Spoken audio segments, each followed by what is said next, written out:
Hey, how's it going? And welcome to RaeVibes. Introducing the psychology of addiction. Today, we're tackling a complex and often misunderstood topic: addiction. Addiction affects millions worldwide, but what is it exactly? What drives people to keep returning to substances or behaviors despite harmful consequences? And what happens in the brain that makes it so hard to stop? In this video, we'll explore the science and psychology behind addiction, examining how it begins, develops, and what makes recovery so challenging yet achievable. Addiction is a chronic, relapsing disorder characterized by compulsive behavior, seeking a reward despite adverse consequences. This behavior can involve substances like drugs and alcohol, but it can also involve non-substance related actions, such as gambling, gaming, or even shopping. Addiction fundamentally alters brain function, particularly in areas responsible for reward, motivation, and memory. The brain's reward system is powered by a neurotransmitter called dopamine, which releases when we experience pleasure or satisfaction. Normally, this system reinforces behaviors that help us survive and thrive, like eating or social bonding.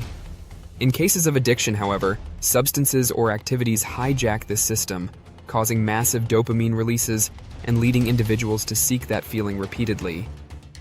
In many cases, addiction begins with experimentation. Whether it's trying alcohol, cigarettes, or a new gaming app, the initial use is often linked to curiosity, social influence, or the desire to experience something new. However, addiction doesn't simply stem from the substance or activity itself. It often involves a combination of psychological, environmental, and genetic factors. For example, research shows that individuals with certain genetic predispositions may have a higher risk of developing addictions than others, often influenced by family history. The initial pleasurable experience creates what psychologists call a positive reinforcement loop. The brain learns to associate the substance or activity with reward, leading to repeated behavior. Over time, however, tolerance develops. The same amount no longer delivers the initial high, prompting increased use and creating a vicious cycle of dependency. The role of the brain: dopamine, reward, and the cycle of addiction. The brain's reward circuit, particularly the nucleus accumbens and ventral tegmental area, plays a significant role in addiction. Dopamine floods this area when we engage in pleasurable activities, teaching the brain to remember and repeat these behaviors. In addiction, this cycle becomes exaggerated. Substances like cocaine and heroin, for example, cause a massive surge of dopamine far beyond what natural rewards can deliver, leading the brain to prioritize the substance over everything else, including food, relationships, and self-care. Over time, the brain adapts to this overstimulation by producing less dopamine or reducing the number of dopamine receptors. This is why people addicted to substances need more of the drug to feel normal, a concept known as tolerance.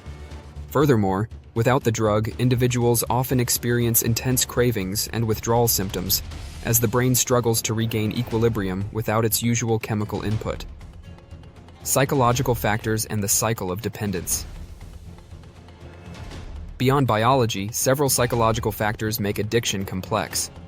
For many, addiction fills a void, temporarily addressing psychological needs such as managing stress, escaping reality, or coping with trauma. Here's a look at some key psychological factors. Stress and anxiety. People often turn to addictive substances or behaviors as a way to self-medicate and relieve stress or anxiety. For example, alcohol may initially help a person feel more relaxed or comfortable in social situations, which reinforces its use. Social environment, peer influence, family relationships, and even societal pressures can play substantial roles in addiction. People who grow up in environments where substance use is normalized may view it as an acceptable coping mechanism.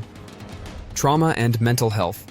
Individuals with unresolved trauma or coexisting mental health conditions are more likely to develop addictive behaviors as they try to escape or alleviate psychological distress. The problem is that while addictive substances may temporarily ease these feelings, they ultimately worsen mental health issues over time. Types of addiction. Substance versus behavioral. Substance addiction, like drugs and alcohol, tends to be the most recognized form of addiction, but behavioral addictions, such as gambling, internet addiction, and shopping, are equally significant. Both types follow similar psychological pathways and alter the brain in comparable ways, hijacking the reward and motivation systems. Substance addiction. This includes dependencies on drugs like opioids, alcohol, nicotine, and stimulants. Substances interact with the brain's chemistry, creating intense feelings of pleasure, relaxation, or energy, depending on the drug. Behavioral addiction. Activities such as gambling, internet use, or even exercise can become addictive. These behaviors trigger dopamine release, similar to substances, but often develop without physical withdrawal symptoms. However, behavioral addictions can have profound effects on one's life, leading to financial troubles, relationship breakdowns, and psychological distress. Interestingly, there's scientific backing that both types of addiction activate the same neural pathways, reinforcing the idea that addiction is about brain circuitry as much as it is about the external behavior. So why is it so hard to quit?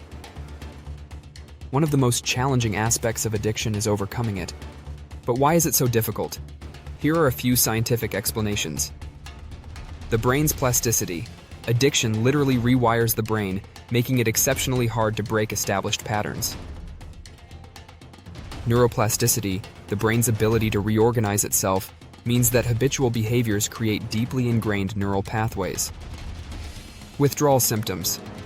When people stop using a substance, they often face withdrawal symptoms that range from mild to severe, depending on the substance. These can include everything from irritability and anxiety to physical pain, making quitting an incredibly uncomfortable process. Triggers and cues. External triggers, such as certain environments, people, or even feelings, can elicit strong cravings. For example, an alcoholic might feel compelled to drink just by walking past a bar or experiencing a stressful day. Overcoming addiction often requires developing new coping strategies for dealing with these triggers. Stages of addiction. Addiction recovery is a journey, and it typically follows specific stages. Pre-contemplation. In this stage, individuals may not yet recognize the extent of their addiction or the harm it's causing. Contemplation. Here, individuals begin to realize that they have a problem and start considering the possibility of change. Preparation. People start making plans for change, whether through therapy, support groups, or other interventions. Action. In this phase, individuals actively work towards stopping the addictive behavior. This stage can involve various techniques, from counseling and support groups to medication in some cases. Maintenance. After achieving initial success, individuals focus on sustaining their recovery and preventing relapse. Relapse prevention skills and ongoing support systems are vital at this stage. Relapse. Relapse is often considered part of the recovery process rather than a failure. For many, relapse offers an opportunity to learn and adjust strategies, ultimately strengthening their resolve. Treatment options for addiction. A variety of treatment options exist for addiction, often tailored to individual needs. These can include therapy and counseling. Cognitive behavioral therapy, CBT, is a popular form of treatment that helps individuals identify and change harmful thought patterns. Therapy can also focus on underlying mental health issues contributing to addiction. Medication. For some addictions, medications can ease withdrawal symptoms and reduce cravings. Drugs like methadone or buprenorphine help treat opioid addiction, while medications like naltrexone can block the effects of alcohol and opioids. Support groups. 12-step programs like Alcoholics Anonymous or Narcotics Anonymous provide group support, helping people stay accountable and learn from others' experiences. Holistic approaches. Practices like yoga, meditation, and mindfulness help individuals cope with stress, reduce anxiety, and cultivate a sense of well-being. Holistic approaches are often used alongside traditional treatments. Addiction is undoubtedly one of the most challenging issues affecting individuals and society. Personally, I see addiction as more than just a personal struggle. It's a community and societal issue that needs empathy, understanding, and support. Overcoming addiction isn't simply about quitting a behavior. It's about healing one's mind, body, and soul, and often rebuilding a life from the ground up. There's no single path to recovery, and I believe it's essential for society to treat addiction with compassion rather than judgment. Everyone's journey is unique, and what works for one person may not work for another. But with the right support, resources, and determination, I truly believe recovery is possible for anyone. Thank you for tuning in the channel.